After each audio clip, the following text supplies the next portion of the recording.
പൊങ്കാല മഹോത്സവത്തിലേക്ക് സ്വാഗതം. ഞങ്ങളിവിടെ പിമ്പലേശ്വർ ഡോംബുവിളിയിലുള്ള പിമ്പലേശ്വർ അമ്പലത്തിലാണ് പൊങ്കാലയ്ക്ക് വന്നിരിക്കുന്നത്. ഇതിപ്പോൾ എൻ്റെ 6ാമത്തെ കൊല്ലമാണ്. ശരിക്കും ആദ്യം വന്നപ്പോൾ കുറച്ച് മഴയും പ്രശ്നങ്ങളൊക്കെ ഉണ്ടായിരുന്നെങ്കിലും എന്തോ ദേവിയുടെ കടാക്ഷം കൊണ്ട് എന്തുവാണെന്നറിയില്ല, മഴയൊക്കെ മാറി നല്ലൊരു ക്ലൈമറ്റിലോട്ട് വന്നു. എല്ലാവർക്കും ഭംഗിയായിട്ട് തന്നെ പൊങ്കാല ഇടാൻ സാധിച്ചു. 1000 ദീപങ്ങൾ തെളിച്ചമ്മയെ ആരാധിക്കുവാനായി ഞാനോരോ ദിനവും വന്നു.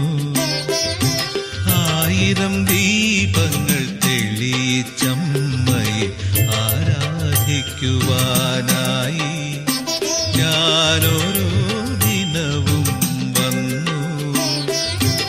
ആനന്ദരൂപിണി അഖിലാണ്ടേശ്വരി അഭയമെനിക്കരുളൂ. ഞങ്ങൾ നടത്തുന്ന 7ാമത്തെ വർഷത്തെ പൊങ്കാലയാണ്. ഇന്നലെ മഴ കാരണം ഞങ്ങൾ കുറച്ച് മാനസികമായ പ്രയാസങ്ങൾ അനുഭവിച്ചെങ്കിലും ഇന്ന് രാവിലെയും ഇത്തിരി പ്രശ്നങ്ങളൊക്കെ ഉണ്ടായിരുന്നെങ്കിലും എല്ലാം ഭംഗിയായിട്ട് നടക്കാൻ കഴിഞ്ഞു. ദേവിയുടെ അനുഗ്രഹം കൊണ്ട് എല്ലാം ഭംഗിയായിട്ട് നടന്നു എന്ന് വിശ്വസിക്കുന്നു. ഇനിയും ഇതുപോലെ ദേവിയുടെ അനുഗ്രഹം ഞങ്ങൾക്കുണ്ടാവും. ഇനിയും വരുന്ന വർഷങ്ങളിൽ ഞങ്ങൾ ഇതിൽ നിന്ന് ഭംഗിയായിട്ട് നടത്താനാണ് ഞങ്ങൾ തീരുമാനിച്ചിരിക്കുന്നത്. ദേവിയുടെ അനുഗ്രഹം ഇന്നും ഉണ്ടാവുന്നുള്ള വിശ്വാസത്തോടെ തന്നെയാണ് ഞങ്ങളെല്ലാവരുടെയും ഒന്നിച്ചുള്ള ഒരേ ഒരു ആഗ്രഹം. ഇനിയും വരും കാലങ്ങളിൽ ഭംഗിയായി നടത്തുവാൻ ഞങ്ങൾ ആഗ്രഹിക്കുന്നു. ഞങ്ങളെല്ലാവരും കൂട്ടായ്മയാണത്. അതേപോലെ തന്നെയാണ് മുന്നോട്ട് പോകുന്നത്.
അമ്പലത്തിൽ പൊങ്കാല ഇടുന്നുണ്ട്. ആറ്റുകാലമ്മയുടെ അനുഗ്രഹം കൊണ്ട് ഇഷ്ടകാര്യ സിദ്ധിയൊക്കെ ഉണ്ട്. വളരെ നല്ല ഐശ്വര്യവും സമാധാനവും ഒക്കെ ഉണ്ടാകുന്നുണ്ട് ഈ ഒരു പൊങ്കാല ഇടുന്നത് കൊണ്ട്. ഇത് പെണ്ണുങ്ങളുടെ ഒരു ശബരിമല എന്ന് തന്നെ പറയാം. ആറ്റുകാലമ്മ ഞങ്ങൾക്ക് വളരെ ഐശ്വര്യം ഈ ഒരു പൊങ്കാല കൊണ്ടൊന്ന് കിട്ടുന്നുണ്ട്. ഞാൻ ആദ്യമായിട്ട് പൊങ്കാലയുടെ വന്ന് ഇതിൻ്റെ സംഘാടകരോട് ഞങ്ങളുടെ വലിയൊരു നന്ദി. ഇവിടെ ഇങ്ങനെ ഒരു ഇവിടെ പ്രോഗ്രാം സെറ്റപ്പ് ചെയ്തതിന് നന്ദി. സമാധാനവും ഐശ്വര്യത്തിനും വേണ്ടി പൊങ്കാല 4 വർഷമായി പൊങ്കാല ഇടുന്നത്. ഭയങ്കര ഫീലാണ്. ഒരു പ്രത്യേക കാര്യം വിചാരിച്ചിട്ട് ഞാൻ ചെയ്യാറില്ല ഇങ്ങനെ നടക്കണത്. പക്ഷെ നമുക്കത് ഒരു ദിവസത്തെ ആ ഒരു ഫീൽ, ആ ഒരു വർഷം മുഴുവൻ ദേവിയുടെ ഒരു അനുഗ്രഹം കൂടെ ഉള്ള പോലെ തോന്നാറുണ്ട്. കഴിഞ്ഞ വർഷമാണ് ഞാൻ ആദ്യമായിട്ട് ഇട്ടത്. അപ്പോൾ അപ്പോഴേ തീരുമാനിച്ചിരുന്നു അടുത്ത വർഷം എന്തായാലും വരണം എന്നുള്ളത്. പക്ഷെ ദേവിയുടെ അനുഗ്രഹം കൊണ്ട് വരാൻ പറ്റി. ഭയങ്കര സന്തോഷം.